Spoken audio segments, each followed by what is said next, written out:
Chapter 61. Bab 61, Menghadapi Serangan. Wilayah Jianghan, Jiangchen. Gumam Nyonya Jade, mengunyah nama ini. Tiba-tiba, seberkas cahaya terang mengejutkan keluar dari mata yang memikat itu. Wilayah Jianghan, Jiangchen. Petik 2. Madame Jade menamparkan pahanya dan menghela nafas. Kier, kamu telah melewatkan sedikit keberuntungan yang akan membuat kamu. Mungkinkah Jiangchen ini menjadi adipati muda wilayah Jianghan? Petik 2. Duke muda. Gadis-gadis dari Star Argus Palace telah memulihkan kemampuan pergerakan mereka sekarang, dan tidak terburu-buru untuk mengenakan pakaian mereka kembali karena tidak ada orang lain di dalam gua. Setelah mendengar kata-kata, Duke muda, beberapa gadis menampilkan ekspresi mabuk cinta. Meskipun mereka adalah murid sekte, dan bahkan jenius sekte, Istana Star Argus pada akhirnya, hanya sekte di wilayah Tianhu. Wilayah Tianhu menduduki peringkat di bagian bawah dari 108 adipati kerajaan. Sedangkan Jianghan adalah seorang pangkat 2, yang menjaga perbatasan selatan kerajaan. Posisinya tinggi, dan kekuatannya besar dan kuat. Ketika posisi ini dibandingkan dengan mereka, yang pertama ada di surga, dan yang lainnya ada di tanah. Mereka semua secara pribadi telah melihat metode orang itu sekarang, tidak menyebutkan hal lain. Bahkan Lotus Harvester, yang tak seorang pun di bumi ini bisa kalahkan, seolah-olah seorang anak yang baru belajar cara berjalan di depannya. Satu lempar belati sudah cukup untuk mengakhiri Lotus Harvester, yang telah mengamuk di wilayah Tianhu. Duke muda, benar-benar Duke muda. Seorang murid perempuan di sebelah kiri menggosok bahu gioknya saat nadanya berubah sangat mabuk cinta. Sial, mengapa dia tidak menatapku beberapa kali lagi? Tuan yang terhormat, apakah kamu akan mengatakan bahwa Duke muda ini memiliki selera yang berat? Dia sepertinya suka menatapmu, wanita tua. Petik 2. Wajah Nyonya Jade menjadi gelap. Apakah aku tua? Hehe, setidaknya sedikit lebih tua dari kita. Murid-murid ini jelas sangat manja karena mereka tidak menunjukkan rasa hormat kepada sesepuh mereka, Nyonya Jade. Adapun Wenziki, dia telah diam selama ini dan tidak menampilkan penampilan mabuk cinta tertentu.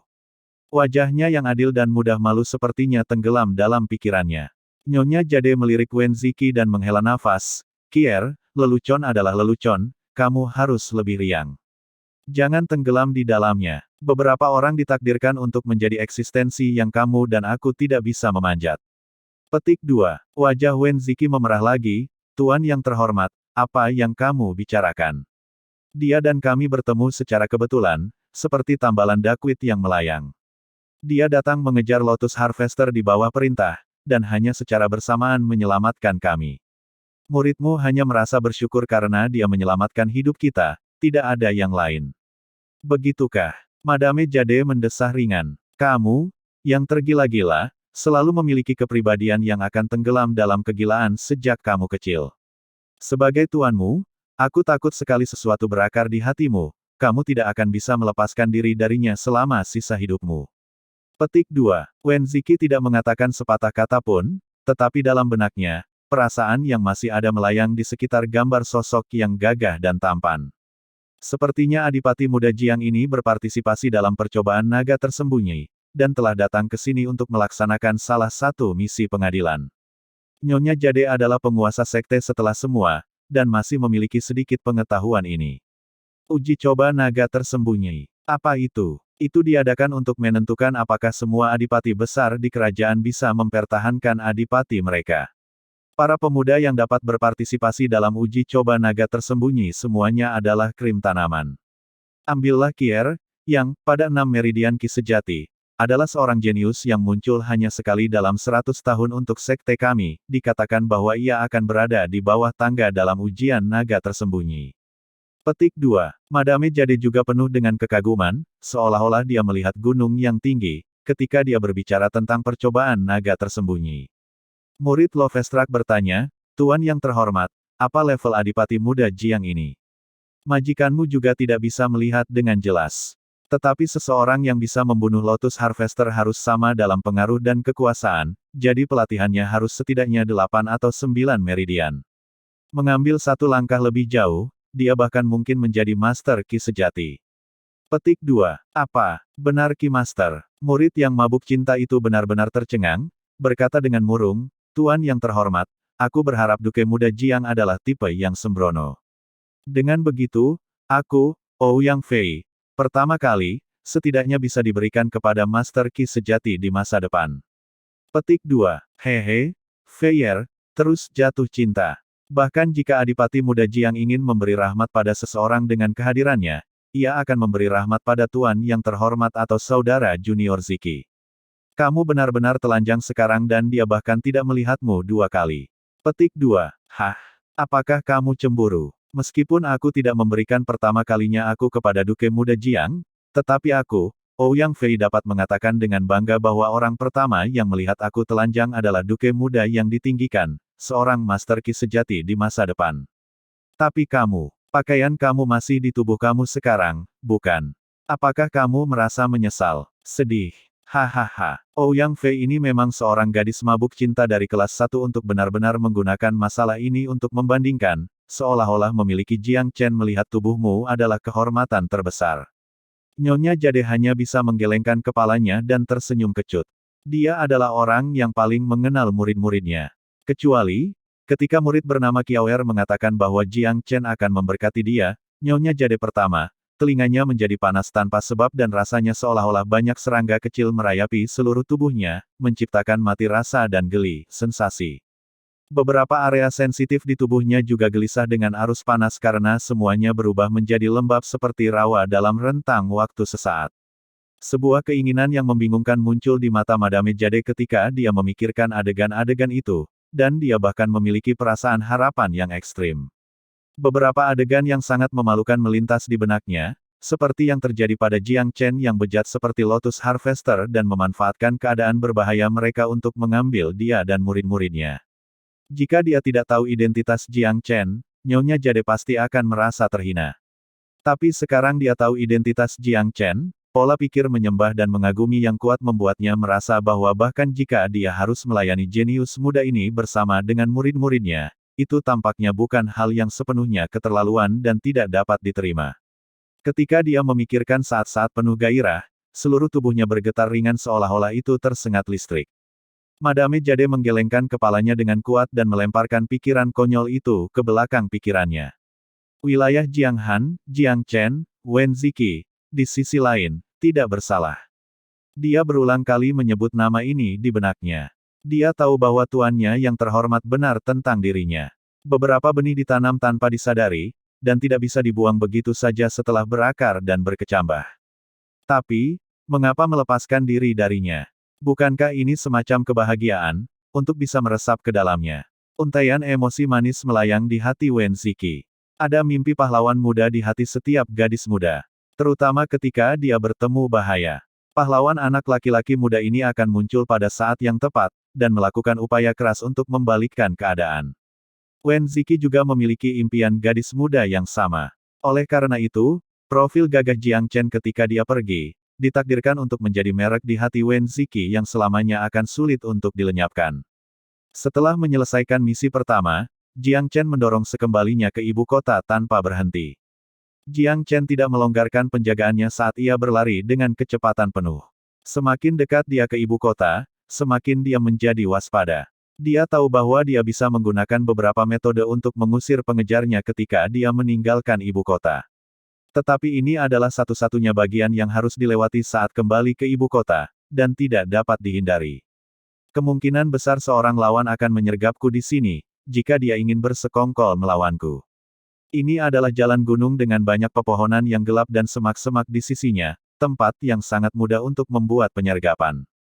Jiang Chen sangat menyebarkan telinga Zephyr saat ia berlari kencang di atas kuda, bermitra dengan kekuatan mental, Boulder's Heart. Meskipun dia berlari cepat di punggung kuda, dia bisa sepenuhnya mengambil semua potensi bahaya di sekitarnya dalam jarak 1000 meter. Tiba-tiba, lengan Jiang Chen menekan pelana dengan ringan saat dia membalik dirinya seperti elang, tubuhnya tiba-tiba melesat ke langit dari pelana. Di bawah desakan kebiasaan, kuda itu sebenarnya tidak berhenti dan terus berlari ke depan. Wosh, wosh, wosh. Lebih dari 10 panah tajam melesat dari sisi celah gunung, dan mereka semua mendarat di atas kuda, menutupi hampir semua sudut yang memungkinkan. Kuda itu memberikan satu jeritan panjang dan jatuh dengan bunyi gedebuk, menemui kematian yang keras di sana-sini. Cambuk panjang di tangan Jiang Chen bergetar ketika cambuk panjang yang dibuat khusus ini tiba-tiba terlempar keluar. Panjangnya sekitar 10 kaki dan melilit seperti seekor naga. Cambuk berosilasi dan memunculkan lapisan riak ki sejati, berdesir dengan Jiang Chen sebagai pusatnya. Ki benar yang berosilasi meluas melalui cambuk panjang dan menyebabkan deretan sonic boom terdengar di udara tipis. Bajingan apa yang ada di sana, tunjukkan dirimu. Jiang Chen berdiri di tengah jalan dengan cambuk panjang di tangannya, dengan auranya tumbuh dengan sendirinya. Dengan dia sebagai pusat, ki sejati yang ditimbulkan oleh cambuk panjang sebenarnya membentuk arus dalam pusaran ki sejati, melindungi dirinya sendiri. Wosh, wosh, wosh. 5 pembunuh berpakaian hitam melompat keluar dari sisi jalan. Dia orangnya, bunuh dia. 5 pembunuh berpakaian hitam jelas terlatih, karena mereka tidak membuang waktu berbicara dengan Jiang Chen. Mereka tidak menyia-nyiakan sepatah kata pun ketika mereka mengunci target mereka, dan bergegas ke arahnya tanpa peduli dengan kehidupan mereka. Cambuk panjang Jiang Chen menari lagi saat memunculkan lingkaran ki sejati, menghalangi 5 orang ini dan menjaga mereka di luar lingkaran. Jangan takut semuanya, paling-paling kita akan dipukul sekali, cambuk panjang tidak bisa membunuh kita semua. Petik 2. Orang-orang ini memang sangat galak dan berani. Mereka benar-benar mengabaikan kerusakan yang ditimbulkan oleh cambuk panjang, dan, sambil memegang senjata di tangan mereka dan melindungi tanda vital mereka, menerkam Jiang Chen dengan kecepatan ekstrim. Bang! Bang! Cambuk panjang itu secara bersamaan mengenai 2 pembunuh berpakaian hitam. Keduanya sangat galak dan berani, dan mereka benar-benar menjalin cambuk panjang di lengan mereka setelah dipukul dan benar-benar menghambat gerakan cambuk. Saudaraku, pergi, potong dia sampai mati dengan pukulan acak. Keduanya terkena cambuk panjang memuntahkan darah, tetapi masih meringis dalam senyum ketika mereka melambaikan rekan mereka ke depan. Mereka benar-benar memiliki postur mengadu kehidupan mereka melawan Jiang Chen. Banyak orang gila. Jiang Chen tampaknya tidak mengantisipasi betapa bodohnya yang lain. Namun, Jiang Chen sebenarnya sudah melakukan persiapan sebelum 5 orang itu memulai serangan mereka. Dia selesai mengabaikan serangan ketiga. Tubuhnya bergerak seperti kilat untuk menghindari serangan dari ketiganya, pedang tanpa nama di tangannya tidak pernah berhasil keluar dari sarungnya, alih-alih mematerialisasikan ujung tombaknya dari ki sejati, berkedip melewati leher 2 pembunuh yang terluka. Bentuk pertama dari Fast Ocean Current Splitter, Wave Slash. Puff.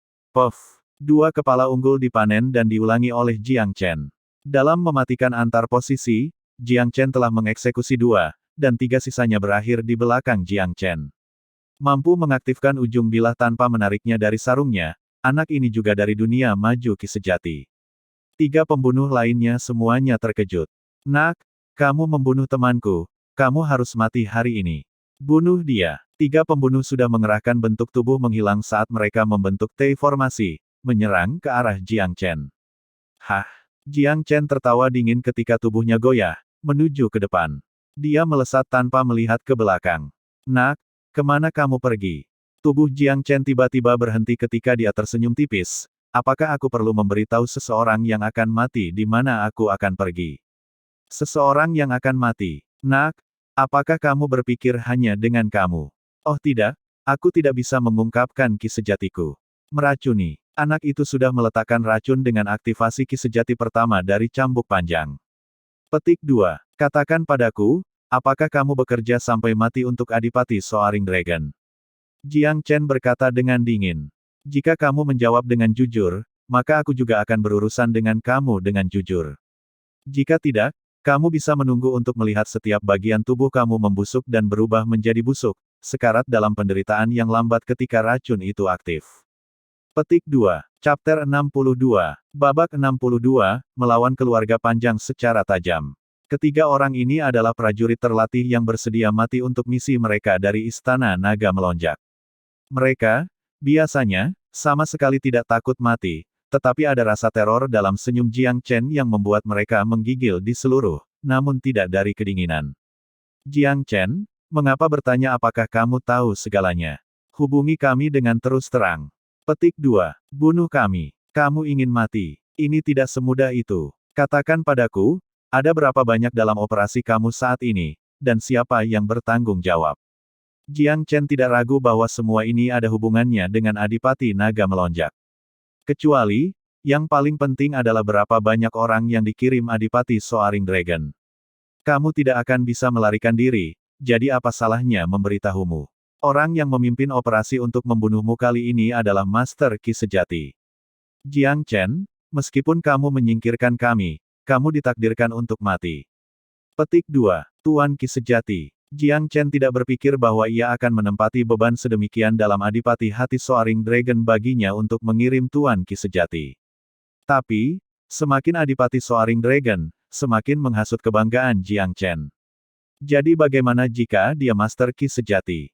Sekuat Master Ki sejati, bukan seolah-olah dia, Jiang Chen, benar-benar tanpa keuntungan. Mata Tuhan, dan dua kemampuan lain yang dimilikinya, memberinya banyak keuntungan yang tidak dibanggakan oleh para Master Ki sejati. Belum lagi banyak persiapan yang telah dibuat sebelum bahkan belum dipekerjakan. Ketika persiapan dan keuntungan pribadi ini digabungkan, Jiang Chen yakin bahwa dia juga bisa bersaing dengan Master Ki sejati. Jika dia mempekerjakan mereka dengan baik, bukan tidak mungkin baginya untuk membunuh Master Ki sejati. Setelah membujuk informasi, Jiang Chen secara alami tidak membiarkan mereka bertiga hidup. Setelah mengeksekusi mereka satu persatu, ia memilih seorang prajurit kematian yang dibangun samar-samar seperti dia. Jiang Chen mulai menyamar di tempat kejadian. Kekuatan penyamarannya bukan bluster kosong. Sangat cepat, Jiang Chen membuat dirinya seperti orang ini dengan mengguncang tubuhnya. Dia kemudian dengan mudah mengambil pakaian hitam dan topeng wajah orang tersebut. Setelah menyelesaikan transformasi besarnya, sebuah ide muncul di hati Jiang Chen. Dia membuang 4 mayat dan membersihkan daerah itu, melanjutkan perjalanannya. Ini bukan satu-satunya penyergapan, tapi aku tidak tahu apakah Master Ki yang sebenarnya akan menungguku di depan, aku harus menangkapnya tanpa disadari, jika aku harus menghadapi Master Ki yang benar. Namun, jika itu adalah niatnya yang sengaja terhadap perencanaan orang lain yang tidak tertata, dan dia dapat mengejutkan yang lain, maka dia akan memiliki jaminan 60 hingga 70% dari pekerjaan ini. Lagi pula, teknik Moonshatter Flying Daggers, disertai oleh 9 daggers pelempar bulu berlapis yang tidak dapat diprediksi, paling mahir dalam menangkap lawan dengan kejutan, dan dalam mendapatkan kemenangan dengan menangkap seseorang yang tidak sadar. Setelah berjalan kira-kira 15 hingga 25 km, ia semakin dekat dengan ibu kota. Jalan resmi akan dimulai setelah sedikit melewati gunung ini, dan jika yang lain ingin memulai sesuatu, mereka harus berpikir 2 kali sebelum melibatkannya di jalan resmi. Oleh karena itu, rintangan terakhir ini pasti akan muncul sebelum dia mengelilingi punggungan gunung ini. Memang, saat ia menutup dalam jarak 1000 meter dari punggungan gunung, Boulder's Heart, Jiang Chen mendeteksi sedikit sensasi yang berlawanan. Tekanan semacam ini disembunyikan dengan cukup baik, hampir tidak terdeteksi. Jika Jiang Chen tidak berlatih dalam Boulder's Heart, dia tidak akan pernah menemukan ini dengan murni naluri seorang praktisi bela diri saja. Bahkan Master Ki sejati akan sulit sekali memperhatikannya, belum lagi hanya 7 meridian Ki sejatinya. Namun, kemampuan Boulder's Heart melatih kekuatan mental seseorang, membuat naluri Jiang Chen sensitif secara abnormal dan jauh lebih kuat daripada banyak Master Ki sejati. Lupakan saja, jika itu tatap muka konflik, aku keluar di tempat terbuka sedangkan yang lainnya disembunyikan. Tidak ada peluang untuk menang. Aku hanya bisa mengambil risiko dan membuat taruhan. Aku hanya berharap yang lain hanya mengirim satu Master Ki sejati. Jika ada 2 Master Ki sejati, maka aku hanya bisa melarikan diri dan melarikan diri ke kedalaman gunung. Petik 2. Jiang Chen telah menetapkan rencana, dan tidak menyeret kakinya, berlari ke arah depan. Ketika dia mencapai sekitar 300 meter dari situs penyergapan, beberapa tokoh melesat dengan suara mendesing dari bayang-bayang, menghentikannya di jalannya. Old G, nomor 5, kenapa kamu sendirian? Orang yang berbicara memiliki nada yang memotong seperti ujung pisau. Matanya tampak seperti ujung tajam yang bisa menembus logam dan batu saat menyapu tubuh Jiang Chen. Tuhanku, aku memiliki kecerdasan Jiang Chen itu. Kecerdasan apa? Pemimpin itu adalah adipati orang kepercayaan Soaring Dragon, Long San, dan penyelenggara utama operasi untuk membunuh Jiang Chen. Kami telah menemukan sesuatu di sepanjang jalan. Jiang Chen dengan hormat menyerahkan dengan kedua tangan paket yang sudah lama ia persiapkan. Pemimpin itu jelas sangat berhati-hati saat dia membuka bungkusan paket itu dengan jentikan pedang panjangnya. Pada saat ini, Tubuh Jiang Chen tiba-tiba bergerak dan tangannya gemetaran, arus ki sejati melemparkan paket langsung ke pemimpin. Pada saat yang sama, tangan kirinya bergerak dengan gerakan yang kuat dan terus-menerus. Wosh, wosh, wosh. The Red Feather Throwing Daggers berubah menjadi 5 sinar cahaya dingin dan menembak ke arah 5 di samping. Dengan sifat-sifat belati pelempar bulu berlapis dan misteri, belati terbang Moonsater, menyerang pada jarak sedekat itu menambahkan sayap pada harimau yang merupakan belati pelempar. Terlepas dari satu orang yang sedikit lebih jauh dan tersentak secara naluriah ketika ia melihat kilatan cahaya dingin, 4 lainnya tidak memiliki reaksi sama sekali. Ketika mereka merasakan embusan dingin di leher mereka, tenggorokan mereka sudah ditusuk. Orang yang menghindari musibah ini tidak mengelak dari semua itu.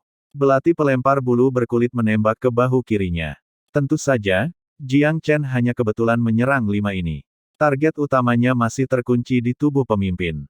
Saat paket itu mengguncang dirinya sendiri, dia telah menggunakan ki sejati untuk menggoncangkan aliran asap di dalam untuk menyebar dalam rentang waktu sesaat. Pemimpin Long San telah menyaksikan banyak kejadian besar sebelumnya. Ketika dia melihat asap meresap di udara, dia tahu ada sesuatu yang salah dengan asap ini, dan buru-buru menutupi hidungnya, sedikit emosi berkedip di matanya. Tubuhnya dengan cepat mundur sampai 100 langkah jauhnya. Dia kemudian melihat kelima bawahannya. 4 sudah jatuh, dan 1 terluka. Kamu Jiang Chen. Long San meraung rendah, matanya seperti mata binatang buas yang menembakkan niat membunuh yang tebal. Kamu sudah menebak dengan benar. Jiang Chen menatap Long San dengan samar. Aku melihatmu di rumah Soaring Dragon. Hah? Terus, keluarga Jiang kamu mengatur diri kamu melawan Adipati Soaring Dragon. Itu menghancurkan dirimu. Long San tidak menyembunyikan identitasnya sedikit pun. Membawa kehancuran pada diriku sendiri. Jiang Chen tertawa mengejek. Apakah kamu berpikir bahwa kamu, seseorang yang akan mati, memiliki hak untuk mengatakan hal-hal seperti itu kepadaku? Apa maksudmu? Tatapan Long San menjadi gugup. Kamu pasti berpikir bahwa kamu menghindari asap beracun karena kamu menutupi hidungmu. Tepi bibir Jiang Chen bergerak sedikit ketika mereka mengungkapkan beberapa tanda ejekan. Namun, racunku semuanya meresap. Kamu menutupi hidung kamu, tetapi apakah kamu menutupi telinga kamu? Bahkan jika kamu bisa menutupi telinga kamu, bisakah kamu menutupi setiap pori? Kecuali jika kamu sudah dipersiapkan dengan baik sebelumnya, dan mempersiapkan pertahanan ki sejati di dalam tubuh kamu, membela diri saat racun menyerbu dan menggunakan ki sejati untuk memaksanya keluar. Petik 2. Nada bicara Jiang Chen terdengar suram dan jauh. Apakah itu master ki sejati atau praktisi biasa? Siapapun yang mengizinkan Jiang Chen dalam jarak 10 meter dari diri mereka setara dengan menyerahkan separuh hidup mereka di tangan Jiang Chen. Murid Long San berkontraksi dengan cepat saat mereka menembakkan cahaya buas-buas yang kejam dan brutal. Jiang Chen bagaimanapun, tidak terburu-buru berjalan mendekatinya. Sebaliknya, ia tinggal 100 meter dari Long San, berjalan berputar-putar. Dari 5 bawahan Long San sekarang, 4 tewas dan 1 terluka. Racun aneh telah menyerang tubuh Long San. Jiang Chen secara alami tidak akan menyerang dengan gegabah. Dia punya banyak waktu di dunia untuk melonggarkan. Namun, Long San tidak memiliki kemewahan membuang-buang waktu. Semakin banyak waktu yang disia-siakan, semakin banyak racun merembes ke dalam tubuhnya. Dia terus-menerus mengambil berbagai penangkal dari dirinya sendiri, tetapi mereka semua tidak berguna untuk suatu kesalahan. Zhang Qi, apakah kamu seorang prajurit kematian di bawah komando aku, Long San, atau tidak? Apakah kamu kehilangan keinginan untuk bertarung setelah bahumu terluka? Long San tahu bahwa terus membuang waktu seperti ini bukanlah hal yang harus dilakukan. Satu-satunya titik kepercayaannya sekarang adalah pada luka yang mendasarinya. Bahu yang terluka bukan cedera fatal. Zhang Qi terus berputar tidak terlalu jauh dan tidak terlalu dekat. Ketika dia mendengar peringatan Long San, dia meraung rendah. Tuan San, aku akan kembali untuk menyampaikan informasi ini dan membawa bala bantuan untuk membalas dendammu. Ketika dia selesai, Zhang Qi ini benar-benar melompat dari bola kakinya dan melompat ke kedalaman pepohonan dan semak-semak, membuat liburan yang bersih. Jiang Chen tertawa pelan, kenapa kamu tidak tinggal? 2 Red Feather Throwing Daggers, 1 mengambil kiri dan lainnya mengambil kanan, menyegel pelarian Zhang Qi. Moonsater Flying Daggers dapat menyebarkan matahari, bulan dan bintang-bintang. Meskipun Zhang Qi ini dari 8 meridian Qi benar, kehendaknya telah direbut darinya dan dia melarikan diri dengan panik. Dia adalah target berjalan di mata Jiang Chen. Tambahkan ke mata Tuhan, Jiang Chen yang memindai sekeliling, dia bisa membuat penilaian yang sangat akurat tentang jalur pelarian Zhang Qi dan langkah selanjutnya. Karena itu, sama sekali tidak ada peluang untuk kehilangan tanda kali ini. Wajah Long San pucat saat dia bergumam, mengutuk, pengecut, pengecut. Memikirkan bahwa aku, Long San, akan mengangkat pengecut seperti prajurit kematian. Petik 2. Setelah setengah hari, beberapa praktisi pengembara yang mengendarai kereta kuda berhenti di depan pintu rumah Soaring Dragon. Siapa kamu berani mondar-mandir di depan istana Adipati Naga melonjak? Para penjaga istana segera muncul dan berusaha untuk menghalau para praktisi yang berkeliaran ini. Salah satu praktisi Parubaya tersenyum meminta maaf, jangan marah, jangan marah. Kami belum bertindak liar di perjalanan ini. Kami murni membantu sesama membebaskan seseorang di sini, memenuhi semangat membantu satu sama lain di dunia luar. Petik 2. Kirim seseorang. Kirimkan siapa? Nada suara bangsawan penjaga itu sangat tidak ramah. Pria yang mempercayakan kami untuk membebaskan pria ini mengatakan bahwa nama pria ini adalah Long San. Dia mengatakan ini adalah seorang praktisi yang kuat di Manor Soaring Dragon kamu, dan bahwa ia diracuni saat menjalankan misi di luar. Ini yang paling mendesak bagi kita untuk membawanya kembali. Dia mengatakan untuk meminta master racun terkuat di dalam istana untuk melihatnya. Kami juga mencoba yang terbaik untuk melakukan apa yang orang lain minta kami lakukan. Petik 2. Tuan San. Penjaga istana tercengang ketika dia mendengar nama berkubah Long San. Di mana dia? Di gerbong? Silakan lihat Pak Penjaga, dan lihat apakah dia seseorang di manor kamu. Jika tidak, maka kita yang bermain untuk orang bodoh. Petik 2. Penjaga istana tersentak pada tirai di gerbong dan melihat ke dalam. Ekspresinya berubah drastis saat melihat orang di dalam sambil berteriak, "Kalian semua, tunggu di sini. Aku akan masuk dan membuat laporan." Petik 2. Sekelompok orang-orang terkenal dengan kekuatan di Istana Naga melonjak segera melonjak keluar. Meskipun Long San hanyalah seorang preman bayaran untuk Adipati Soaring Dragon, ia adalah salah satu dari 5 orang terkuat dalam Adipati Bangsawan Soaring Dragon. Meskipun dia hanya seorang pemimpin penjaga, dia telah melakukan banyak tindakan rahasia untuk Adipati Soaring Dragon, dan dengan demikian Adipati Soaring Dragon sangat bergantung padanya. Dan sekarang, Long San ini telah diracuni dan dikirim kembali oleh beberapa praktisi yang berkeliaran, statusnya tidak diketahui.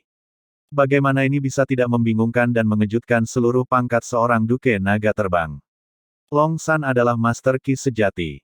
Jumlah orang yang bisa melukainya di Kerajaan Timur pada dasarnya bisa dihitung dengan satu tangan. Chapter 63. Bab 63, Mata Ganti Mata. Di dalam istana, bahkan Duke of Soaring Dragon sendiri terkejut dan terganggu. Alkemis spiritual di Manor semua maju satu persatu, termasuk eksekutif senior Pil King Garden yang baru saja menyerahkan diri, untuk naik ke atas dan melihat kondisi Long San. Adapun orang yang sangat diandalkan oleh Duke of Soaring Dragon, Codemaster Wang juga sama-sama tidak tahu harus berbuat apa. Yang mulia, ini tidak sederhana. Racun telah meresap melalui pori-pori dan dapat disebut sebagai tiran di antara racun, ini pandangan aku, apa ini? Petik 2. Kepala Pengadilan Wang memikirkan cara untuk memaafkan ketidakmampuannya ketika dia tiba-tiba menemukan bahwa ada sepotong kecil kain di bagian depan pakaian Long San. Bahkan ada 4 kata di atasnya, melawan racun dengan racun. Skrip sekecil kepala lalat juga bisa dilihat di bagian belakang kain, biarkan Master Racun terkuat di Manor mencoba racun ini. Duke of Soaring Dragon akan mencapai ke arah selembar kain ketika Codemaster Wang buru-buru menghentikannya. Yang mulia, jangan menyentuhnya. Aku khawatir ada racun. Petik 2. Seluruh manor mirip dengan burung yang dikejutkan oleh dentingan sederhana dari tali busur. Setelah mendengar kata-kata Codemaster Wang, Duke of Soaring Dragon juga menarik tangannya, dan menatap kain dengan ekspresi menakutkan. Yang mulia, kamu mengirim Long San ini untuk membunuh Jiang Chen, dan selembar kain ini sepertinya menyindir sesuatu. Mungkinkah Long San ini telah jatuh ke tangan Jiang Chen? Codemaster Wang merasa cukup ketakutan ketika datang ke Jiang Chen. Mustahil. Berapa umur Jiang Chen? Dalam hal pelatihan, paling banyak, ia hanya bisa berada di ranah maju dari Qi sejati. Bagaimana dia bisa melukai Long San sampai sejauh ini? Long Xiaofeng menggelengkan kepalanya. Namun, katanya, lawan racun dengan racun di sini. Ini jelas berarti bahwa dia tidak akan menderita kerugian lebih dari 1 malam. Ini harus menjadi balas dendam atas racun yang menjadi korban Jiang Feng, bukan? Petik 2. Long Xiaofeng masih menggelengkan kepalanya. Aku benar-benar menyelidiki rahasia batin keluarga Jiang. Baik itu Jiang Feng atau Jiang Chen, keduanya tidak memiliki kekuatan seperti itu. Long San adalah Master Qi sejati, dan bukan yang biasa pada saat itu. Aku curiga bahwa seseorang diam-diam membantu keluarga Jiang. Selain itu, sangat mungkin seseorang dari klan keluarga Timur. Petik 2. Keluarga Jiang dan klan keluarga kerajaan Timur berjalan sangat dekat sekarang. Bukan hal yang mustahil untuk mengatakan bahwa keluarga kerajaan telah mengirim praktisi yang kuat untuk diam-diam membantunya. Sama sekali tidak akan sesuai dengan logika jika Jiang Chen sendiri yang memiliki kemampuan untuk menyakiti Long San. Wang Tua, kamu sudah ngobrol begitu lama. Apakah kamu memiliki kemampuan untuk menyembuhkan Long San dari racunnya atau tidak? Duke of Soaring Dragon benar-benar menghargai Long San. Bawahanmu hanya mahir obat-obatan roh dan benar-benar tidak punya banyak hak untuk berbicara ketika menggunakan racun. Kita sekarang hanya bisa menunggu Tuan Valet muncul dari pelatihan bahkan memiliki secercah harapan. Kepala pengadilan Wang mengenal lebih dari siapapun ketika dia berbicara bahwa tidak mungkin Long San akan bertahan cukup lama bagi Tuan Valet untuk muncul dari pelatihan. Belum lagi, racunnya sudah hampir menyerang jantung. Bahkan jika Tuan Valet meminjamkan tangan, Long San bahkan mungkin tidak diselamatkan. Selain itu, meskipun Tuan Valet cukup mahir dalam menggunakan racun, ia mungkin masih tidak dapat menembus misteri racun ini dalam waktu singkat dan menyelesaikannya dengan tepat waktu. Lampu Long San jelas kedaluarsa karena kehabisan minyak. Keluarga Jiang. Cahaya menakutkan bersinar di mata Long Xiaofeng. Yang mulia, apa yang harus kita lakukan terhadap para praktisi pengembara yang mengirim Tuan San kembali? Seorang kapten penjaga inti istana bertanya. Aku tidak ingin mendengar desas-desus liar di luar, kata Long Xiaofeng samar. Dimengerti. Kapten penjaga mengangguk, memahami makna Long Xiaofeng. Duke tampaknya tidak ingin detail masalah Long San tersebar luas. Laki-laki macam apa yang bisa menyimpan rahasia yang terbaik? Orang mati? Tentu saja. Setelah kembali ke ibu kota, Jiang Chen berpakaian sedikit dan kembali ke rumah Jiang Han. Perjalanan bolak-balik ini memakan waktu setengah bulan. Misi pertama telah selesai dengan sempurna. Namun, Jiang Chen tidak terburu-buru melaporkan penyelesaian tugasnya. Sebaliknya, ia pertama kali menjelaskan kepada ayahnya, Jiang Feng, tentang Long San. Long San. Mata Jiang Feng melotot melihat melampaui keyakinan setelah mendengarkan. Chen, kamu mengatakan bahwa kamu menggunakan racun untuk melumpuhkan Long San. Untuk lebih akurat, dia harus mati. Jiang Chen adalah seorang ahli alkimia dari semua pesawat di bawah langit dalam kehidupan masa lalunya. Cabang yang tidak lazim seperti menggunakan racun adalah sepotong kue. Dia secara alami telah menghitung dengan tepat ketika dia mengirim Long San kembali. Dia benar-benar tidak akan membiarkan kemungkinan yang lain bisa menyelamatkannya. Jiang Chen bukan orang yang membawa dendam, tetapi dia juga bukan orang yang dikasihani orang lain. Hari ini, Long San hanyalah langkah pertama dalam serangan baliknya atas apa yang telah dilakukan pangkat seorang Duke Naga terhadap ayahnya terakhir kali. Paling-paling ini hanya bisa dihitung sebagai bunga. Dia pasti akan menghadirkan lebih banyak kepala sekolah di masa depan. Dia dengan sengaja meletakkan kata-kata itu di atas selembar kain kecil untuk mengambil pukulan pada pangkat seorang Duke Soaring Dragon. Adapun para praktisi yang berkeliaran, Jiang Chen secara alami tidak akan mengirim orang yang tidak bersalah ke kematian mereka. Orang-orang itu semua bermain-main bersama di pinggiran ibu kota. Mereka tampaknya berkeliaran di permukaan, tetapi pada kenyataannya menggerebek rumah dan menjarah rumah secara diam-diam, melakukan tindakan pembunuhan untuk keuntungan pribadi. Terus terang, mereka adalah sekelompok perampok dan penjahat. Jiang Chen telah mengirim mereka ke Istana Naga Melonjak karena dia bertaruh bahwa Istana Naga Melonjak akan membunuh siapa saja yang mungkin menjadi saksi mata terhadap mereka.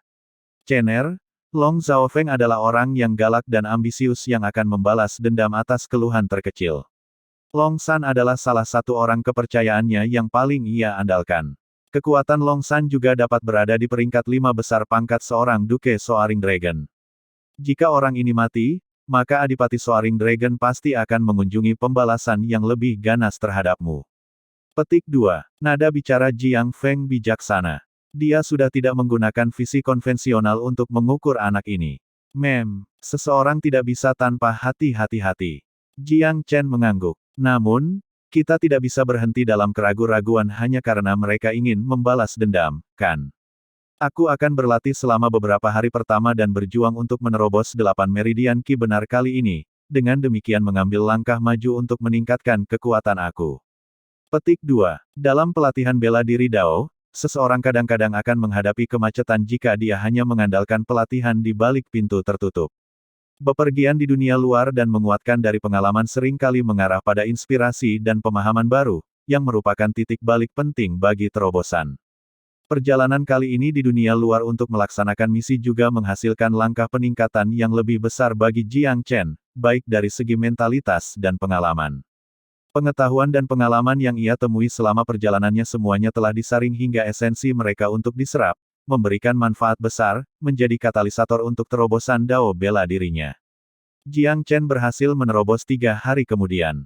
Setelah menerobos, Jiang Chen memiliki kemampuan 8 meridian Qi benar. Dia dapat dengan jelas merasakan bahwa kekuatannya telah naik lagi ke level yang lain. Setelah memasuki ranah maju Qi sejati, perbedaan antara meningkatkan setiap Qi sejati meridian dan meningkatkan setiap tingkat pribadi akan menjadi semakin jelas. Seseorang akan bisa merasakan jarak meningkat dengan setiap langkah tambahan diambil ke atas. Seiring dengan Jiang Chen menerobos ke 8 meridian Qi sejati, ia juga secara tidak jelas memahami banyak misteri teknik yang ia latih dengan menarik paralel dari inferensi. Tentu saja, Jiang Chen masih hanya melatih hingga bentuk kedua, Fast Ocean Current Splitter. Butuh kontemplasi dan titik balik kritis baginya untuk berlatih ke bentuk ketiga. Adapun, Divine Ions Fist, Jiang Chen masih berhenti pada tingkat ketiga reinkarnasi, dalam siklus ketiga mekar dan layu. Tapi dia memiliki pemahaman yang lebih baik tentang arti sebenarnya dari teknik tinju ini. Jika pemahaman dan kemajuan ini digunakan dalam pertempuran yang sebenarnya, mereka akan sangat meningkatkan kemampuan pertempuran pribadinya. Hari itu ketika Jiang Chen berada di jalur untuk kembali ke ibu kota dan bertemu gelombang pertama penyergapan, Jiang Chen bahkan belum menghunus pedang tanpa nama ketika dia memenggal kepala yang lain. Ini adalah arti sebenarnya dari Dao bela diri yang terkandung di dalamnya, dan juga misteri yang mencengangkan, Fast Ocean Current Splitter. Dan sekarang dia memiliki 8 meridian Qi sejati, Jiang Chen yakin bahwa bahkan jika dia berhadapan dengan Long San berhadapan sekarang, dia sama sekali tidak akan takut pada yang lain. Entah itu, Fast Ocean Current Splitter, atau menggunakan Divine Ions Fist, entah itu akan cukup untuk secara langsung bersaing dengan Long San, seseorang di tingkat pelatihan Qi Master sejati. Manfaat yang dibawa ke Jiang Chen dari menerobos ke 8 meridian cukup jelas. Mata Tuhan, dan telinga Zephyr, keduanya dengan lancar menembus ke tingkat keempat. Sebagai Boulder's Heart, yang sebelumnya berkembang pada tingkat yang lambat, juga menunjukkan tanda-tanda melonggarnya di tingkat kedua, memungkinkan untuk kemungkinan yang lebih besar untuk naik ke tingkat ketiga. Jiang Chen sama sekali tidak akan lalai tentang 3 kemampuan ini. Tidak hanya 3 kemampuan ini sangat berguna dalam pertempuran yang sebenarnya, tetapi mereka juga prasyarat untuk pelatihan Moonshatter Flying Daggers. Jiang Chen pada dasarnya sepenuhnya memahami langkah-langkah awal Moonshatter Flying Daggers sekarang. Namun, kekuatan peluru terbang Moonshatter terletak pada misteri gerakan yang tak terduga dan terus berubah, dan Jiang Chen saat ini hanya mempraktikkan beberapa gerakan dasar. Sampai sekarang, dia bahkan tidak memiliki kualifikasi untuk mulai berlatih dan memahami makna mendalam dari gerakan yang benar-benar kuat itu. Untuk mempraktekkan gerakan pertama, Moonshatter Flying Daggers, dia harus melatih Mata Tuhan dan telinga Zephyr ke tingkat ke-7. Boulder's Heart juga harus setidaknya tingkat ke-4. Kemampuan Kepala Psikis yang paling dalam harus dilatih ke tingkat kedua. Jiang Chen saat ini masih jauh dengan 4 kemampuannya. Terutama Kepala Psikis, dia bahkan belum memulainya. Ketika dia meninjau kekuatan pribadinya, Jiang Chen merasakan urgensi. Sepertinya untuk menerima kualifikasi untuk berlatih dalam misteri pergerakan, Moonshatter Flying Daggers, aku pertama-tama harus berlatih ke-4 kemampuan yang menyertainya ke tingkat yang memuaskan. Meskipun Jiang Chen merasakan kebutuhan mendesak tertentu, dia juga tidak akan melakukan sesuatu yang benar-benar melampauinya, seperti memaksa bebek ke tempat bertengger. Di jalan pelatihan bela diri Dao, melakukan sesuatu dengan mantap dan pasti adalah satu-satunya cara yang tepat untuk maju. Hari berikutnya, Jiang Chen pergi ke lokasi pengujian untuk percobaan naga tersembunyi untuk menyerahkan misi pertamanya. Jiang Chen, misi dari peringkat pertama, untuk membunuh pemerkosa Lotus Harvester di wilayah Tianhu. Penyelenggara untuk pengadilan naga tersembunyi mulai memverifikasi misinya. Menurut verifikasi, kepala ini memang dari Lotus Harvester yang kejam dan jahat. Pedang pendek ini dan efek pribadi ini adalah semua token otentikasi yang memenuhi standar. Petik 2. Penyelenggara mengangguk dan menyatakan, Jiang Chen, misi pertama dari peringkat pertama, selesai. Setelah proklamasi penyelenggara ini, misi pertama Jiang Chen telah selesai. Jiang Chen, menurut aturan, kamu masih harus menyelesaikan 2 misi dari peringkat pertama untuk bisa memasuki peringkat pertama. 2 misi yang tersisa adalah tetap. Petik 2. Ini adalah aturan lama dan Jiang Chen tidak perlu terlalu banyak stres. Dia dengan mudah mengambil gulungan itu untuk misi kedua dan bersiap untuk pergi. Jiang Chen, sebentar. Jiang Chen bahkan tidak perlu menoleh untuk mengetahui bahwa Putri Gouyu telah tiba. Pada kenyataannya, Ear of the Zephyr, miliknya telah menangkap napas unik Putri Gouyu ketika ia pertama kali menginjakkan kaki ke situs pengujian Hidden Dragon Trials. Di seluruh lokasi pengujian, ini adalah satu-satunya pernapasan unik yang dimiliki oleh Master Ki sejati dari 11 Meridian Ki sejati. Yang mulia, instruksi apa yang kamu miliki? Ikut aku. Putri Gouyu bertindak dengan sedikit lebih banyak keberatan di depan orang lain. Setelah dia mengikuti Putri Gouyu ke ruang rahasia pribadi, sinar kemegahan yang mencengangkan keluar dari mata Phoenix-nya. Jiang Chen, aku pernah mendengar sesuatu terjadi pada Long San. Apakah begitu? Apa hubungannya dengan aku? Siapa Long San? Jiang Chen berdebat dengan 3 pertanyaan berturut-turut dan memiliki wajah yang sama sekali tidak tertarik. Ai, Putri Gouyu sedikit kecewa. Dia benar-benar ingin Jiang Chen membenturkan dadanya dan mengakui hal ini. Chapter 64. Bab 64, Misi Kedua. Setelah melihat bahwa Jiang Chen tidak berkomitmen, Putri Gouyu tidak terlalu memaksanya. Dia juga tahu bahwa dia bisa dibujuk dengan alasan, tetapi tidak takut dengan kekerasan. Dia sendiri telah menderita banyak kerugian di depannya sebelumnya, dalam hal ini. Jiang Chen, jumlah waktu yang kamu ambil untuk menyelesaikan misi penghitungan peringkat pertama di antara kandidat yang lebih cepat, kamu hanya menghabiskan sekitar 20 hari. Sampai sekarang, hanya 2 kandidat dari pangkat seorang Duke Naga Melambung yang telah menyelesaikan misi pertama mereka, dan itu baru 2 hari yang lalu. Petik 2. Ini untuk mengatakan, Jiang Chen adalah yang ketiga dalam misi pertamanya di antara kelompok yang bersaing untuk peringkat pertama. Hehe, kesuksesan awal tidak berarti seseorang akan berhasil di masa depan, hanya orang yang berhasil pada akhirnya yang memiliki kemampuan sejati. Tidak banyak artinya membiarkan mereka menjadi yang pertama. Jika tidak ada yang lain, aku akan pergi sekarang. Petik 2. Jiang Chen acuh tak acuh dengan pertanyaan siapa yang datang pertama. Jika dia tidak menutup pintu untuk pelatihan di rumah selama beberapa hari dan menerobos ke 8 Meridian Ki sejati, menstabilkan yayasan bela diri, dia sebenarnya bisa melaporkan dalam 3 hari yang lalu. Peringkat siapa yang lebih awal atau terlambat sebenarnya tidak memiliki dampak signifikan pada gambaran yang lebih besar. Pada akhirnya, peringkat akhir ditentukan oleh demonstrasi seni bela diri. Gouyu tidak banyak bicara setelah melihat sikap acuh tak acuh Jiang Chen. Dia tahu betul bahwa di balik bagian luar yang tampaknya sama sekali tidak peduli itu, jantungnya memiliki lebih banyak kemurahan hati daripada orang lain. Menatap sosok yang sudah pergi, Putri Gouyu tiba-tiba mendapatkan keberanian dari beberapa tempat yang tidak diketahui. Jiang Chen, persetujuan kita dari sebelumnya masih berdiri. Tubuh Jiang Chen berhenti sebentar ketika dia tertawa tanpa sadar, berpikir, gadis ini keras kepala. Jika Ziruo, gadis kecil itu, tahu bahwa bibinya yang idiot telah menjanjikannya kepada Jiang Chen tanpa mendapatkan persetujuannya, aku ingin tahu apakah gadis itu akan kehilangan apakah harus tertawa atau menangis. Petik 2. Misi kedua lebih rumit dibandingkan dengan misi pertama, tetapi terlihat sedikit lebih menarik. Misi dari peringkat pertama, rekrut 8 penjaga pribadi.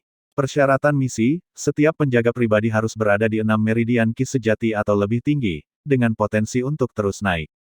Persyaratan usia, tidak ada batas bawah, tetapi mungkin tidak melebihi 20 tahun. Persyaratan identitas, anggota penjaga pribadi haruslah seorang praktisi dari kerajaan timur, tanpa kebangsaan lain. Kriteria misi, pemeriksaan akan dilakukan ketika misi selesai dan penjaga pribadi harus lulus ujian seni bela diri terakhir. Jiang Chen menganggap misi ini agak inovatif. Setidaknya ini bukan misi yang bisa diselesaikan melalui kekerasan dan bertindak gegabah. Karena kekhasan misi ini, para kandidat tidak dilarang untuk mengungkapkan identitas mereka. Ini untuk mengatakan, para kandidat dilarang keras mengungkapkan identitas mereka, memobilisasi keluarga dan koneksi pribadi dalam misi lain. Namun, misi ini cukup unik karena merupakan misi membuka publik. Seseorang harus mengungkapkan identitas mereka dan menggunakan jaringan dan koneksi mereka. Jika tidak, dengan kebanggaan dan motif seorang praktisi, siapa yang mau menjadi pengikut pribadi seseorang yang tidak dikenal? Cener, misi ini bukan hal yang sederhana. Tentu saja, jika kamu ingin menyerang posisi adipati kelas 1, kamu harus memiliki penjaga pribadi semacam ini. Petik 2. Setiap adipati perlu memiliki serombongan prajurit maut yang bersedia mempersembahkan nyawanya untuknya. Dan banyak prajurit kematian ini pada dasarnya setara dengan lapisan inti kekuatan di samping adipati di masa depan. Kekuatan Duke akan terus berkembang dari inti ini. Adapun persyaratan usia tidak melebihi 20 tahun, itu hanya par untuk kursus. Siapapun yang memiliki 6 meridian ki sejati berusia di atas 20 tahun tidak akan memiliki banyak potensi. Dan untuk persyaratan identitas, itu bahkan lebih mudah dimengerti. Verifikasi identitas tidak lain adalah untuk menjamin bahwa mata-mata dari negara lain tidak akan menembus orang-orang yang berada di sisi adipati. Misi ini tidak sesederhana hanya merekrut 8 penjaga pribadi. Pada akhir misi, 8 penjaga pribadi ini harus melalui pemeriksaan kekuatan, dan tes khusus pada saat itu. Jika mereka tidak lulus tes ini, misi ini akan dianggap gagal. Cener, keluarga Jiang kami telah mengelola pangkat seorang Duke Jiang Han selama ratusan tahun, kami memiliki sedikit gengsi lokal. Aku memiliki hubungan yang kuat dengan beberapa kekuatan lokal, dan mereka sangat mendukung aku. Meskipun ibumu meninggal lebih awal, ada juga beberapa murid muda yang baik di sisi ibunya. Melakukan perjalanan kembali ke wilayah Jiang Han dan aku dapat membantu kamu mengisi 4 atau 5 tempat. Petik 2. Seperti yang dikatakan Jiang Feng, penguasaannya atas wilayah Jiang Han cukup baik. Dalam beberapa ratus tahun keluarga Jiang yang berkuasa atas wilayah Jiang Han, mereka telah lama memalsukan wilayah setempat menjadi selembar dukungan besi yang kuat. Jiang Feng memiliki gengsi yang luar biasa di masa-masa biasa, tidak peduli kekuatan lokal mana yang terlibat dalam suatu konflik. Mereka pasti akan meminta Adipati Jiang Han untuk membuat keputusan. Jiang Feng bersikap jujur dan terhormat serta tidak memihak. Penghakimannya seringkali memaksa bukan hanya kepatuhan, tetapi kepatuhan dengan kasih karunia yang baik. Oleh karena itu, meskipun Jiang Feng sangat ditekan oleh Duke of Soaring Dragon di ibu kota, dia adalah tokoh terkemuka yang sangat dicintai di wilayah Jiang Han dengan prestise tinggi. Jika Adipati Jiang Han berikutnya merekrut untuk penjagaan pribadinya, tidak diragukan lagi akan ada banyak sukarelawan yang menjawab panggilan itu. Lagi pula, berada di bawah panji Adipati Jiang Han berarti membentuk hubungan dengan kekuatan absolut, dan setara dengan melangkah ke lapisan kekuatan inti di Kerajaan Timur. Ini adalah masalah yang sepenuhnya terpisah dari menjadi kekuatan lokal yang absolut. Kekuatan dan pengaruh adipati bangsa yang melebihi itu bukanlah sesuatu yang bisa dibayangkan oleh kekuatan lokal. Waktu yang diberikan untuk menyelesaikan setiap misi adalah 1 bulan. Jiang Chen telah menyelamatkan 10 hari dari misi pertamanya.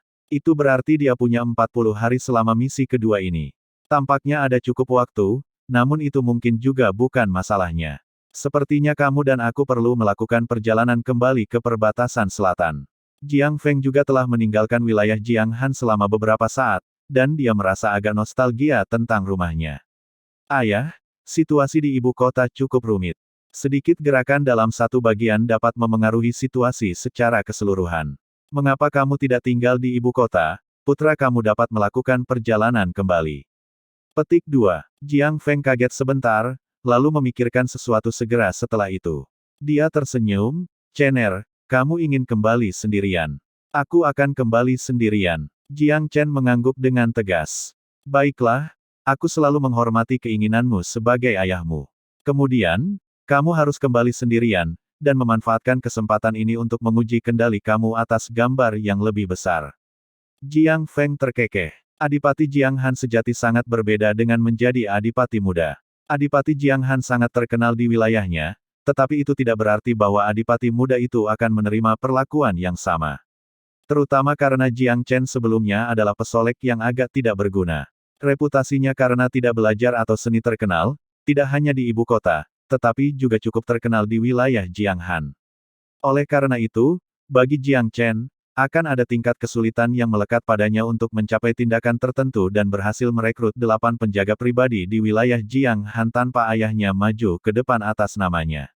Chener, aku telah memutuskan untuk mengadakan jamuan pribadi malam ini dan mengundang beberapa adipati yang memiliki hubungan persahabatan dengan kami, dengan harapan mereka akan sedikit beriklan untuk kami dan memberikan jaring yang luas saat merekrut bakat. Sebenarnya akan sangat sulit untuk tiba-tiba menemukan 8 pemuda yang menjanjikan dengan 6 ki benar meridian di wilayah Jiang Han belaka. Tidak sulit menemukan 8 pemuda yang memiliki potensi dao bela diri. Tetapi untuk merekrut pengikut pribadi, kekuatan dan potensi bukan satu-satunya pertanyaan yang diajukan. Seseorang juga harus mempertimbangkan temperamen, kemauan, dan kompetensi, di tengah sejumlah pertanyaan lain. Mempertimbangkan semua faktor ini menjadikan pencarian lebih sulit. Meminta beberapa adipati bahwa mereka lebih bersahabat dengan menyebarkan berita di wilayah mereka sebenarnya akan menjadi saluran yang ideal. Jiang Chen tidak keberatan. Lagi pula, semakin banyak tempat, semakin baik sekarang. Adapun tipe orang apa yang mereka rekrut dan apakah mereka dapat diandalkan atau tidak, itu masih tergantung padanya. Malam itu, Duke of Jiang Han mengadakan perjamuan dan mengundang 7 atau 8 adipati dengan siapa persahabatan mereka cukup solid dan tegas. Merupakan hal yang umum bagi adipati untuk sering mengunjungi satu sama lain dan memiliki disposisi yang harmonis. Bahkan ketika mereka tahu bahwa hubungan antara Duke of Soaring Dragon dan Duke of Jiang Han tidak baik, itu masih belum memengaruhi hubungan antara adipati dan Jiang Feng. Bagaimanapun, ada sejumlah besar konflik antara adipati. Itu tidak seperti Duke of Soaring Dragon akan dapat menutup surga dengan satu tangan. Belum lagi bahwa situasi mengenai keluarga Jiang hilang dalam kabut dan awan, dan banyak yang tidak memahaminya. Jiang Chen yang selalu baik sia-sia tiba-tiba menembak ke langit dengan satu prestasi luar biasa, dan terus melakukan banyak tindakan yang mencengangkan. Banyak yang bahkan curiga bahwa ayah dan anak Jiang telah lama menyimpan ambisi, dan telah menyembunyikan kekuatan mereka agar tidak menarik perhatian. Mereka benar-benar mengincar posisi 4 adipati agung. Pemilihan misi Chen Chen tingkat pertama kali ini telah menguatkan spekulasi banyak pihak. Karena itu, ketika adipati Jiang Han memanggil mereka, bahkan mereka yang sebelumnya tidak memiliki hubungan tidak akan secara terbuka menyangkal wajah Jiang Feng, belum lagi mereka yang memang memiliki hubungan yang sudah ada sebelumnya dengannya. Ketika pesta selesai, berita Jiang Chen merekrut untuk pengawal pribadinya juga mulai menyebar. Orang harus mengatakan, kecepatan di mana berita bepergian di ibu kota jauh lebih cepat daripada yang bisa dibayangkan Jiang Chen. Reaksi cascading yang dihasilkan juga datang dengan kecepatan cepat. Tokoh penting mulai memanggil Jiang Chen pagi berikutnya. Yang pertama tiba adalah Qiao Baixi. Tuan yang terhormat, murid kamu memiliki 2 keponakan dalam klan keluarganya. Mereka saudara kembar dan selalu dilatih dalam keluarga, dengan sedikit bimbingan dari aku. Dengan bantuan obat roh aku, mereka juga melatih 6 meridian ki sejati pada usia 17 tahun ini. Itu akan membuang-buang waktu hidup mereka jika mereka tetap di tempat mereka berada. Baixi telah mendengar bahwa tuan yang terhormat sedang merekrut untuk menjaga pribadinya, oleh karena itu. Jiang Chen mengerti, Qiao Baixi merekomendasikan kandidat kepadanya. Saudara kembar, ini sebenarnya cukup bagus. Sangat jarang bagi kamu untuk memiliki pikiran seperti itu Baixi. Aku akan meninggalkan 2 tempat untuk 2 keponakan kamu. Menulis surat kepada mereka dan memberitahu mereka untuk bertemu dengan aku di wilayah Jiang Han. Qiao Baixi sangat senang mendengar kata-kata ini. Meskipun dia memanggil mereka keponakan dari klan keluarga, Qiao Baixi sebenarnya memiliki hubungan yang ambigu dengan ibu mereka. Dia telah melakukan bagian dari tindakan konyol ketika dia masih muda. Hubungan Qiao Baixi dengan kedua keponakan ini adalah hubungan seorang paman dan keponakannya, tetapi dalam kenyataannya Qiao Baixi memandang mereka sebagai putranya. Dia memiliki keinginan untuk membantu kedua keponakan ini maju dalam kehidupan, tetapi sayangnya kedua orang ini sama sekali tidak berminat pada bisnis obat-obatan. Mereka hanya ingin berlatih dengan baik dan berbondong-bondong ke panji-panji kerajaan atau bangsawan di masa depan, naik dan turun di atas yang lain. Pikiran Jiang Chen merasa nyaman ketika datang ke orang-orang yang direkomendasikan Qiao Baishi. Setidaknya tidak akan ada masalah apapun dalam hal kesetiaan. Setelah Qiao Baishi pergi, Putri Gou Yu datang lagi. Bahkan dia datang untuk merekomendasikan seseorang ke Jiang Chen. Jiang Chen, aku datang untuk merekomendasikan seseorang dengan jaminan pribadi aku. Dia adalah cucu tertua dari guru bela diri pertamaku. Keluarganya dalam situasi keuangan yang hina sekarang, tetapi dia adalah individu yang jujur, tulus, dan toleran. Petik 2. Putri Gou Yu juga langsung ke pokok permasalahan. Chapter 65. Babak 65, calon pertama untuk penjaga pribadi. Ibu kota, Qingyangland. Sinar matahari pagi tumpah ke halaman, ketika seorang pemuda yang mengenakan rami kasar dengan keringat membasahi wajahnya melatih serangkaian teknik pisau. Halaman itu sangat lapang, karena pintu utama yang dipernis merah, dinding yang kuat dan tinggi, dengan tata letak yang luas secara keseluruhan, semua berbicara tentang kekayaan dan kemakmuran besar yang pernah menghiasi halaman ini. Kecuali, banyak pernis merah telah dikikis dari pintu utama di bawah erosi waktu, tampak agak dalam gangguan berbintik-bintik. Dinding yang kuat dan tinggi juga menunjukkan beberapa celah yang compang camping, dan tampaknya tidak mampu menahan angin dan hujan dari luar. Tata ruang internal yang luas tampak kosong dan sepi juga, tanpa jejak furnitur yang layak ditemukan. Tidak peduli seberapa terkenal dan kaya rumah ini dulu, pemilik yang tinggal di sini sekarang benar-benar turun di dunia. Ini diverifikasi oleh setiap detail. Kecuali, anak muda di halaman sepertinya tidak mau menerima kenyataan pahit ini. Dia berlatih dengan cara yang sangat putus asa, dengan emosi keluarganya sekali lagi makmur yang menginspirasi dia. Dia telah mempraktikkan serangkaian teknik pisau ini setiap kali dia mendengar gagak ayam jantan, setiap hari, tidak kurang dari 8 tahun. Dia tidak punya pilihan lain. Dia sepertinya ingin mendapatkan kembali kemegahannya yang hilang, dan menemukan kemegahan rumah ini melalui pisau di tangannya sekali lagi. Pintu-pintu merah di pernis terbuka. Sekelompok pelayan jahat seperti sekelompok harimau dan serigala menerobos masuk, berkumpul di sekitar seorang pemuda berusia sekitar 20 tahun. Guo Jin, kamu menjaga ketenanganmu baik-baik saja. Kamu masih ingin berlatih. Hari ini adalah tenggat waktu terakhir. Apakah kamu menyerah rumah ini dan halaman sekitarnya atau tidak? Petik 2. Senyum pemuda itu menyeramkan dan kejam, dan nadanya penuh percaya diri bahwa pemuda yang berlatih berada pada belas kasihan mantan. Pemuda Guo Jin berhenti dan meletakkan pedangnya di pundaknya, berkata dengan dingin. Kamu, dengan nama keluarga Zuo, rumah ini dan pekarangannya telah diturunkan dari nenek moyang aku, dan nenek moyangnya, dan merupakan kehormatan dan kemuliaan keluarga Guo aku. Kita bisa membahas hal lain, tetapi kamu harus selamanya meninggalkan gagasan untuk meminta aku menjual rumah leluhur aku. Petik 2. Tidak mau. Pemuda bermarga Zuo tersenyum mengancam.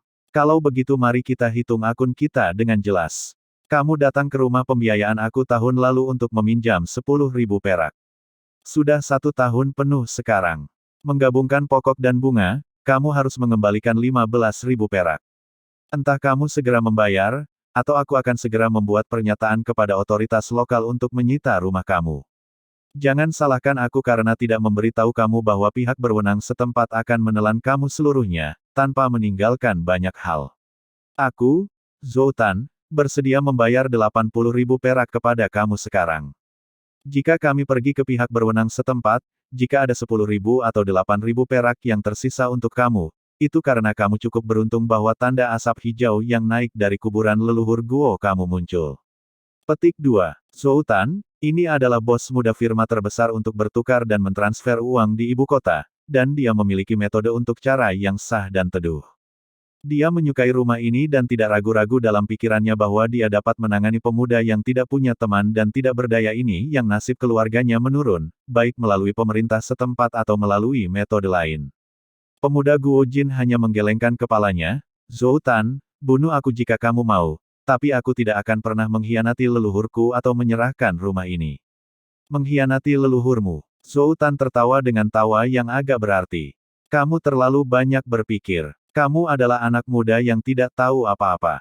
Bagaimana mungkin kamu masih memiliki wajah untuk menyebutkan leluhur kamu dengan ayah terkenal kamu, pembelot tentara. Jika itu aku akan meninggalkan ibu kota lama dan menemukan lokasi terpencil-terpencil untuk bersembunyi. Petik 2. Desertir. Seolah-olah kata itu seperti kilat, menyebabkan tubuh pemuda Guo Jin sedikit goncang di seluruh. Mata awalnya agak terkendali menembak niat membunuh seperti binatang buas gila. Sultan, coba katakan apa yang kamu katakan lagi. Tangan yang menggenggam gagang pisau bergetar ringan saat mata Guo Jin difilmkan dengan warna merah, seolah siap melompat ke depan dan bertarung sampai mati kapan saja. Ayahnya adalah subjek yang tabu yang tidak bisa disentuh dalam hati Guo Jin. Hah? Untuk membicarakan masalah ini atau tidak, reputasi ini sudah ada di ibu kota. Bahkan jika kamu melarang aku mengatakannya, bisakah kamu menghentikan semua mulut yang bergoyang di ibu kota? Sultan jelas tidak memperhatikan keganasan Guo Jin. Namun, dia ada di sini untuk merencanakan dan merebut rumah, dan tidak ingin bertarung sampai salah satu dari mereka meninggal. Omong kosong, ini semua omong kosong. Aku sudah mengatakan bahwa ayah aku bukan pembelot tentara, dia bukan pembelot. Aku akan bertarung dengan siapapun yang mengatakan dia pembelot. Sultan, coba katakan sekali lagi. Petik 2. Nadi di lehernya melotot ketika pemuda itu meraung, wajahnya yang hitam memerah-merah tua, tampaknya sangat marah. Wajah Sultan menggelap, Guo Jin, aku tidak tertarik dengan urusan ayahmu. Aku di sini hari ini untuk memberi kamu ultimatum terakhir. Entah memindahkan rumah kepada aku atau aku akan pergi melalui pihak berwenang setempat untuk menyita rumah kamu. Kamu hanya memiliki dua pilihan ini. Jangan berpikir kamu bisa membodohi aku dengan memasang front yang menantang maut. Sedikit keberuntungan dan kemuliaan yang dimiliki nenek moyang kamu sudah lama hilang sekarang. Dan bahkan jika itu masih ada, lalu bagaimana? Aku, Sultan, memberikan wajah keluarga Guo kamu kesukaan di rumah kamu. Jika itu adalah satu lagi, dan kamu memohon aku untuk menerima rumah kamu, aku mungkin bahkan tidak mau. Anak-anak, bersiap-siaplah. Jika bocah Guo itu tidak peka seperti balok kayu, maka usir dia dan yang lama dengan pukulan acak dari tongkat kamu. Jangan menahan diri, beri mereka makan kepada anjing jika mereka mati. Petik 2. Jelas bahwa Zhou Tan cukup sabar. Awak pelayan jahat semuanya menggosok kepalan tangan dan mengusap telapak tangan setelah mendengar perintah tuannya. Mereka mulai mendekat dengan niat jahat. Guo Jin memberi gelombang besar pedangnya dan mengamuk, siapapun yang berani tampil, mati lebih dulu. Zhou Tan berkata dengan dingin, Kid Guo, sepertinya kamu menolak untuk menyerah sampai semua harapan hilang. Buru-buru dia, itu pada aku jika kamu mengalahkannya sampai mati.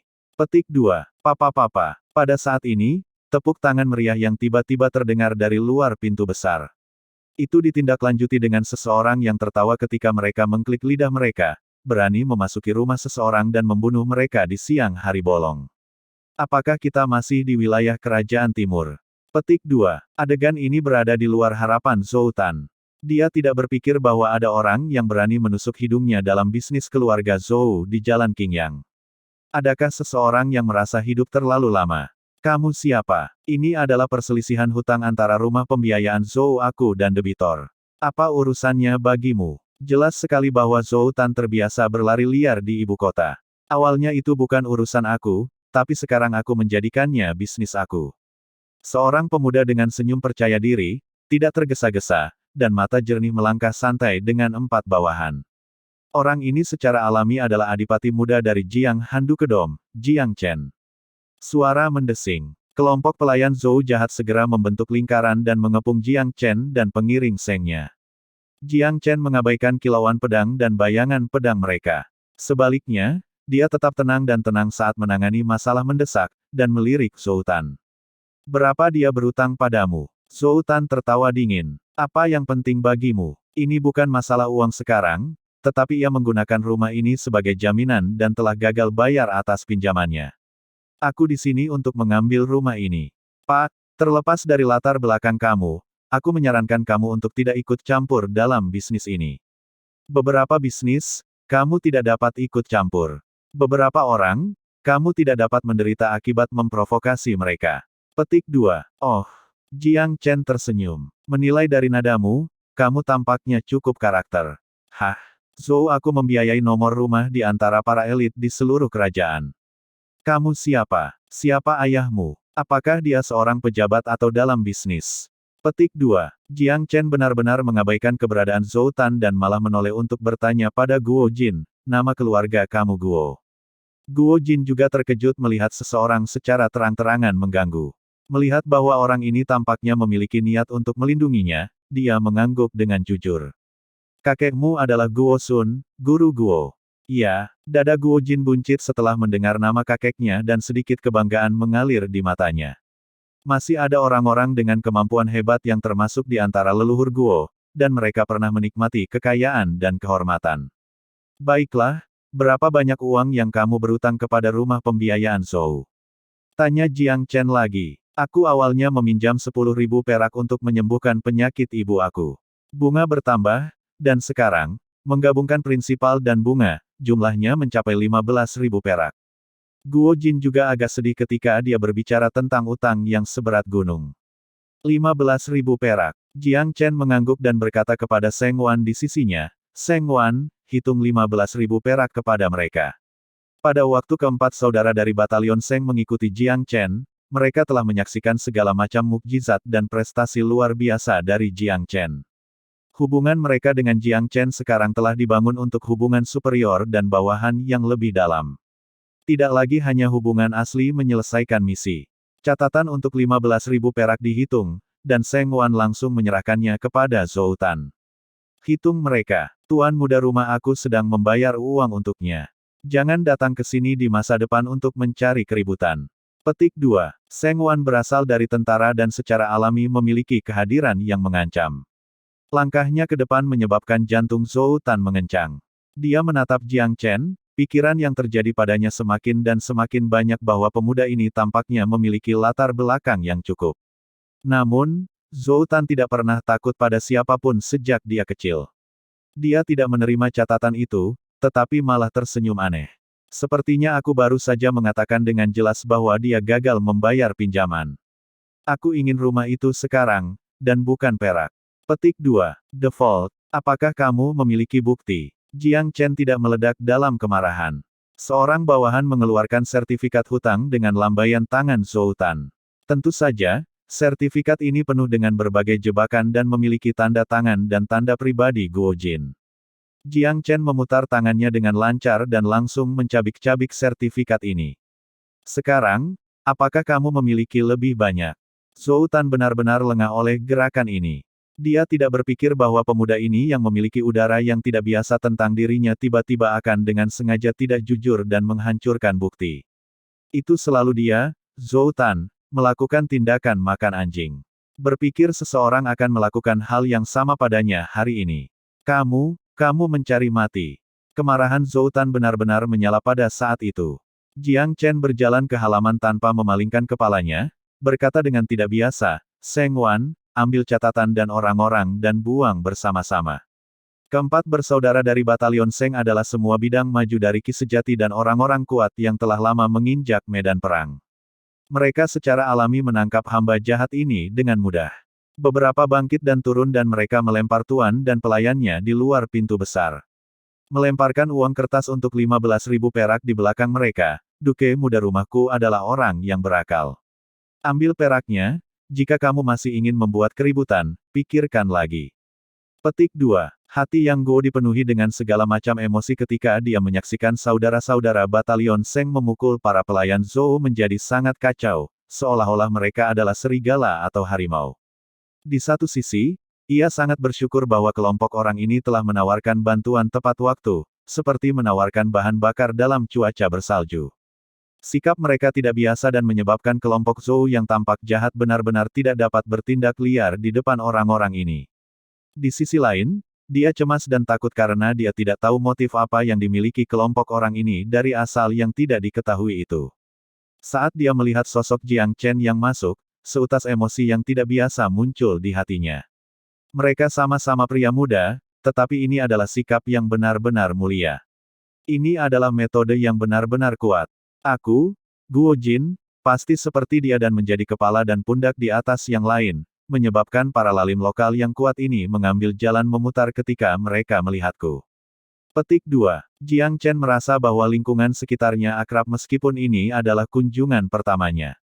Ketika dia berjalan ke halaman dalam rumah Guo, Dia melihat bahwa tablet yang menghormati suksesi leluhur Guo di masa lalu duduk di depan aula. Setelah melihat situasi ini, Jiang Chen berjalan dan menyalakan sebatang dupa, dengan hormat memberi hormat.